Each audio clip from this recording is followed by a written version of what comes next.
Obviously you got bangon in there, and then you obviously wash and clean, and some potatoes and some muki as well. Yeah, it's all dishy stuff. You can get it from your local grocers. Yeah, so you've got your dishy potatoes, dishy mukis in there, and some dishy style small bangon.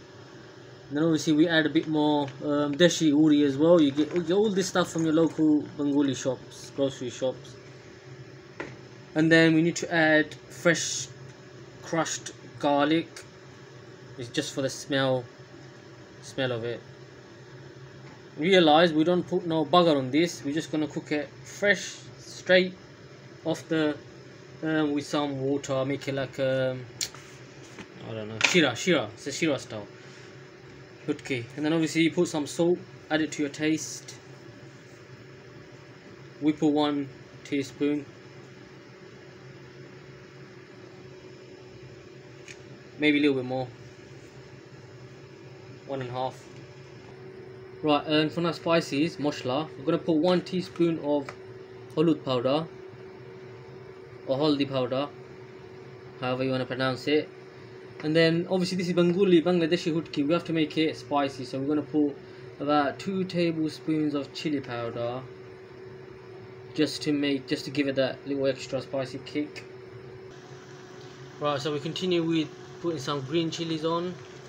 This is to make it a bit more spicier, because the whole point of this dish is hutki shira, so it's supposed to be spicy.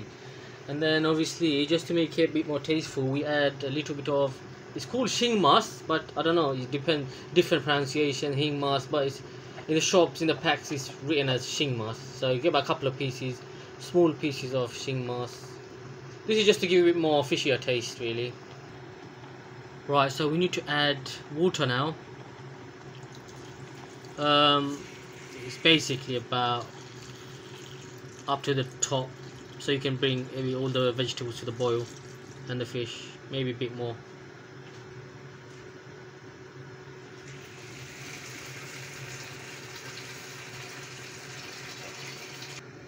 Yeah, so when you fill it up right to the top with water, just give it a little nudge and then just cover it up, and then let it bring up to boil, and make sure your vegetables are basic. Right guys, this is the last bit. This is the, I'm putting hidol hutki. Yeah, we just boiled it, and then we're just putting all the juices and bits. If you boil it, it's good, because you know the khata and the gosa is one being the hutki. So it's just basically put it on for the smell of it, really. That's it. Now just close the lid and cook. Well, it's already in boil. Cook it for about another 15 minutes, 15-20 minutes, and then hopefully, and this should be done, and then you can eat it. So after 15 minutes of cooking, taking the lid off, that's how it should look, basically. It's just a shira curry, basically. Yeah, it looks very lovely.